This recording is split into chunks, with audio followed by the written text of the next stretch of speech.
নমস্কার, আমি সুজিত দত্ত। আজ আমরা আলোচনা করব প্রিন্ট অন ডিমান্ড বিজনেস বা প্রিন্টিং এর বিজনেস, যে বিজনেসে হচ্ছে দামটা কি করে ঠিক হয়। ম্যাক্সিমাম প্রোডাক্টের তো কোনো এমআরপি থাকে না, তো সেই দামটা ঠিক করাটা কিন্তু ব্যবসার একটা গুরুত্বপূর্ণ জিনিস। তো আজকের আমরা এই ভিডিওর মধ্যে আলোচনা করব কিভাবে সেই দামটা আমরা ঠিক করতে পারি। তো এই যে দামটা আমরা ঠিক করব না, এই দামটা যদি আমরা সঠিকভাবে ঠিক না করতে পারি তাহলে কি হবে, ব্যবসায় কি হয়, আমরা ভুল দাম ঠিক করলে কাস্টমার হাতছাড়া হয়ে যাবে, আর কাস্টমার হাতছাড়া হয়ে গেলে ব্যবসা তো ক্ষতিই হবে। আর যদি আমরা সঠিক না দামটা ঠিক করতে পারি তাহলে এই কম্পিটিশনের বাজারেও কিন্তু আমরা টিকেও থাকবো এবং ব্যবসাটাকে এগিয়েও নিয়ে যেতে পারবো। তো এই যে দামটা আমরা ঠিক করি, দামটা সাধারণত কিভাবে ঠিক করা হয়। যে কোনো প্রোডাক্ট যখন তৈরি হয় তখন তার ম্যানুফ্যাকচারিং একটা কস্ট হয়, প্রোডাক্টের কস্ট, মেশিনারিজ কস্ট, যে লেবার কাজ করছে সেই লেবারের কস্ট। তো এই সমস্ত কস্ট নিয়ে প্রোডাক্টের দাম হলো।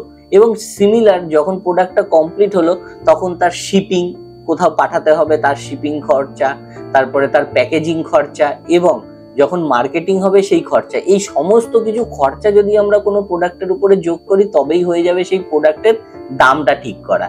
এবার এই দামটার পরে আমাদের প্রফিটও অ্যাড করতে হবে। তো সেই প্রফিট গুলো কিভাবে অ্যাড করে সেটাও আমরা এখান থেকে জেনে নেব।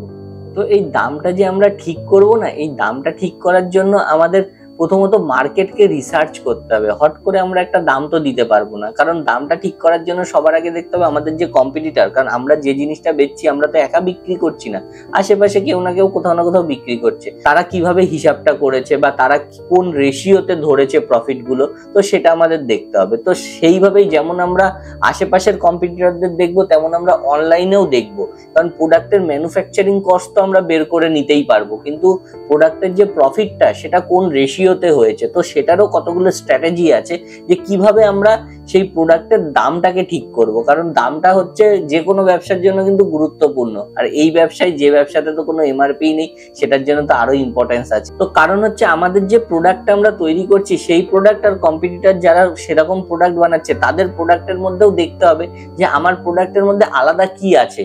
যদি কোনো আলাদা কিছু বৈশিষ্ট্য থাকে, যে বৈশিষ্ট্য বা ইম্পর্টেন্স থাকে অন্যের কাছে, তাহলে কিন্তু তার জন্য প্রাইসিংও আমরা কিছুটা বেশি করেও আমরা বিক্রি করতে পারি, যদি তার মধ্যে কোনো ইম্পর্টেন্স বা কোনো আলাদা গুণাগুণ থেকে থাকে। তো এখন যদি আমরা বুঝতে চেষ্টা করি যে কিভাবে এই প্রাইসিং গুলো হয়, তো এটার কতগুলো পদ্ধতি আছে।